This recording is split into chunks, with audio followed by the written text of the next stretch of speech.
also wanted to ask you about Lady Cats Gymnastics, which, you know, I mean, it's an unbelievable program. I mean, it'd be hard to find another program in the state in any sport that has the kind of success that they do year after year after year. And I know, you know, they didn't get to finish their season. They didn't get to defend their title, but they did finish ranked #1. And then the boys also are always really good. And I think they finished ranked #9 in the state. So talk about both of those programs, what you saw from them and what you see from them going ahead towards next year. Right. Yeah. You got to really feel for, especially for the Lady Cats, because I mean, they were undefeated on the season. You know, they were really looked like they had a strong chance if they would have stayed healthy, which they were healthier toward the end of the season than they were, you know, earlier during the year. Where was I going with that? You know, they were shooting for that 10th state title, and Coach Walker, you know, has led them to all 9 of them dating back to 1989. He said he would have gone into this state meet if they would have had it more confident than he ever would have been, you know, in the past, which is really saying something, you know. It's really sad for the 5 seniors that they lost off that team, including one of their top all-arounders, Mary Grace Thompson. But they've got, you know, so many great ones coming back that are, you know, they're built for success for years to come. They never seem to have a drop off in the program there.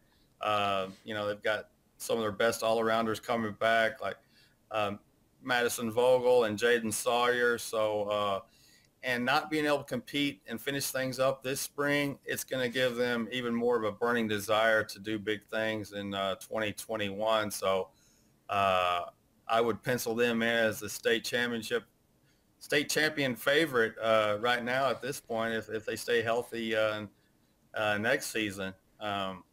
So, and on the boys' side, the boys were hurt injury-wise. They were pretty young this year, but Coach Kern Errett, he's always done a solid job there too. It's hard to, you know, mirror the kind of success that the Lady Cats have had over the years.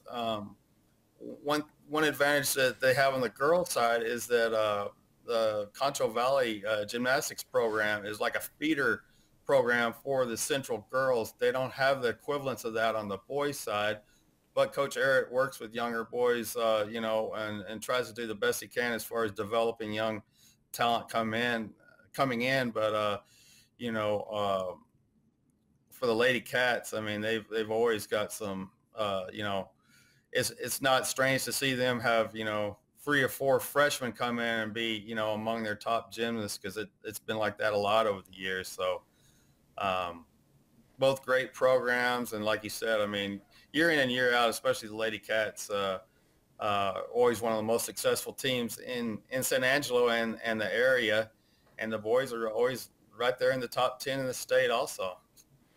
Yeah, with the Lady Cats, you know, one of the obviously they've won a lot of state championships. One of the stats that gets thrown out, I don't remember the exact number right now off the top of my head. I don't have it in front of me, but just how many regional titles they've won in a row. I think it's, I don't know how many it is, but it's a ton.